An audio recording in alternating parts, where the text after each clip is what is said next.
আসসালামু আলাইকুম। এখনকার গুরুত্বপূর্ণ সংবাদে আপনাকে স্বাগতম। শুরুতেই জানাবো সংবাদ শিরোনাম।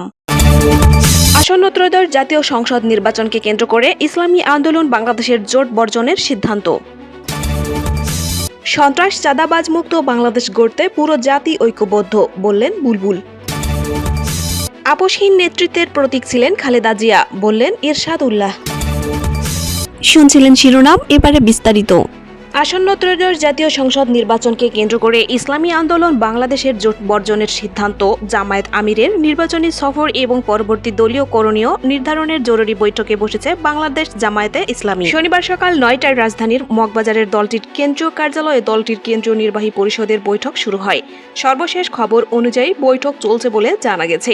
বিষয়টি নিশ্চিত করেছেন দলটির কেন্দ্রীয় সহকারী সেক্রেটারি জেনারেল এবং মিডিয়া ও প্রচার বিভাগের প্রধান অ্যাডভোকেট এহসানুল মাহবুব জুবায়ের। তিনি জানান, বৈঠকে জামায়াতে ইসলামীর আমির ডাক্তার শফিকুর রহমানের কেন্দ্র নির্বাহী পরিষদের অন্যান্য সদস্যরা উপস্থিত রয়েছেন। এর আগে বৃহস্পতিবার রাতে জামায়াতে ইসলামী জাতীয় নাগরিক পার্টি সহ 10 দল 253 আসনে সমঝোতার ঘোষণা দেয়। সে সময় জানানো হয়, ইসলামী আন্দোলন বাংলাদেশের সঙ্গে আলোচনা চলমান রয়েছে। তবে শুক্রবার দুপুরে এক সংবাদ সম্মেলনে জামায়াতের অসহযোগিতার অভিযোগ তুলে ইসলামী আন্দোলন বাংলাদেশ 268 আসনে এককভাবে নির্বাচন করার ঘোষণা দেয়। একই সঙ্গে বাকি 32 আসনে বিএনপি ও জাতীয় পার্টিবাদে সমমনা দলগুলোর প্রার্থীদের সমর্থন দেওয়ার কথাও জানায় দলটি। এদিকে দেশের মানুষ গত 54 বছরের বস্তাপচা রাজনীতি থেকে মুক্তি চায় উল্লেখ করে বাংলাদেশ জামায়াতে ইসলামীর কেন্দ্রীয় নির্বাহী পরিষদের সদস্য ও ঢাকা মহানগরী দক্ষিণের আমিনুর নুরুল ইসলাম বুলবুল বলেছেন, দুর্নীতি, সন্ত্রাস ও চাঁদাবাজ মুক্ত একটি মানবিক এবং ন্যায় ইনসাফের বাংলাদেশ গড়তে ছাত্র জনতার পাশাপাশি পুরো জাতি ঐক্যবদ্ধ। তিনি একটি বৈষম্যহীন দেশ গঠনের আলেম সমাজকে অগ্রণী ভূমিকা পালনের আহ্বান জানান। শুক্রবার চাঁপাইনবাবগঞ্জে সম্মিলিত ওলামা মাশায়েখ পরিষদের উদ্যোগে স্থানীয় আলেম সমাজের সঙ্গে এক মত বিনিময় সভার প্রধান অতিথির বক্তব্যে তিনি এসব কথা বলেন। নুরুল ইসলাম বুলবুল বলেন, সমাজ ও জাতিকে কার্যকর দিক নির্দেশনা দেওয়ার ঐতিহাসিক দায়িত্ব আলেম সমাজকে পালন করতে হবে। দীর্ঘ 54 বছরে দেশের আলেম সমাজ একটি কঠিন সময় পার করেছে। কোরআনের প্রকৃত রূপ সমাজে তুলে ধরতে গিয়ে তারা জুলুমের শিকার হয়েছেন এবং মন খুলে সত্য কথা বলতে পারেননি। তিনি আরও বলেন, 5 আগস্টের গণ অভ্যুত্থানের মাধ্যমে তরুণ প্রজন্ম জীবন ও রক্ত দিয়ে কথা বলার অবারিত সুযোগ তৈরি করে দিয়েছে। নির্বাচন প্রসঙ্গে জামায়াতের এই নেতা বলেন, সরকার একটি অবাধ, সুষ্ঠু ও নিরপেক্ষ নির্বাচনে প্রতিশ্রুতিবদ্ধ, যা দেশের স্বাধীনতা, সার্বভৌমত্বের জন্য অত্যন্ত গুরুত্বপূর্ণ। তিনি জানান, আসন্ন নির্বাচনে জামায়াতে ইসলামী সহ অন্যান্য ইসলামী ও দেশপ্রেমিক রাজনৈতিক দলগুলো একসঙ্গে অংশ নেওয়ার সিদ্ধান্ত নিয়েছে। ইতিমধ্যে অধিকাংশ দল জামায়াতের সঙ্গে পথ চলতে ঐক্যবদ্ধ হয়েছে। ঐক্যবদ্ধ জাতিকে কেউ পরাজিত করতে পারে না বলেও মন্তব্য করেন তিনি। সম্মিলিত ওলামা মাশায়েখ পরিষদ চাঁপাইনবাবগঞ্জ শাখার সভাপতি মাওলানা আব্দুস সবুরের সভাপতিত্বের সভায় বিশেষ অতিথি ছিলেন জেলা জামায়াতের আমির মাওলানা আবুজার গিফারি।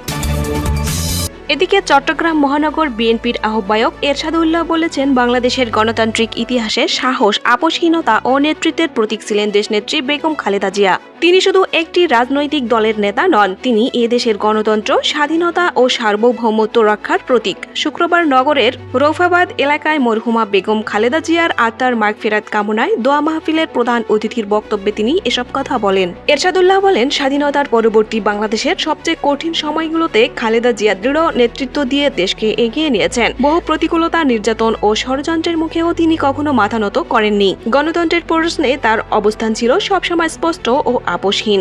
ক্ষমতার লোভ নয়, বরং জনগণের অধিকার ও ভোটের মর্যাদা রক্ষাই ছিল তার রাজনীতির মূল দর্শন। তিনি আরও বলেন, একজন সফল রাষ্ট্রনায়ক হিসেবে খালেদা জিয়া দেশের উন্নয়ন, শিক্ষা, নারীর ক্ষমতায়ন ও দারিদ্র্য বিমোচনে গুরুত্বপূর্ণ ভূমিকা রেখেছেন।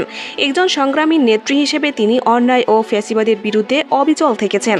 এমনকি কারাবন্দী থেকেও তিনি দেশের মানুষের কথা ভোলেননি। খালেদা জিয়া কোটি কোটি মানুষের আশার প্রতীক। তার আদর্শ ও ত্যাগ ভবিষ্যৎ প্রজন্মের জন্য পথ নির্দেশক হয়ে থাকবে। আমরা বিশ্বাস করি, তার প্রেরণায় বাংলাদেশ আরও গণতন্ত্রের সঠিক পথে ফিরে আসবে। বিশেষ অতিথির বক্তব্যে চট্টগ্রাম মহানগর যুবদলের সাবেক সভাপতি মোশাররফ হোসেন দীপ্তি বলেন, গুপ্ত রাজনৈতিক শক্তির বিরুদ্ধে যারা ভোটের নামে জান্নাতের টিকিট বিক্রি করছে, তিনি বলেন, ধানের শীষের পক্ষে সবাইকে ঐক্যবদ্ধ হয়ে তারেক রহমান মনোনীত প্রার্থী এরশাদ উল্লাহকে বিজয়ী করতে যুবদল দৃঢ় প্রতিজ্ঞ।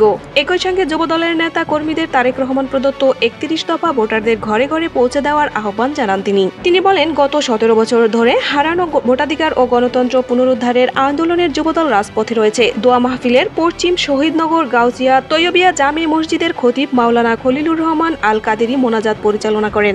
এতক্ষণ সাথে থাকার জন্য ধন্যবাদ। অনুরোধ থাকবে চ্যানেলটি সাবস্ক্রাইব করে বেল আইকনে ক্লিক করুন এবং মতামত কমেন্টে জানাতে ভুলবেন না। আল্লাহ হাফেজ।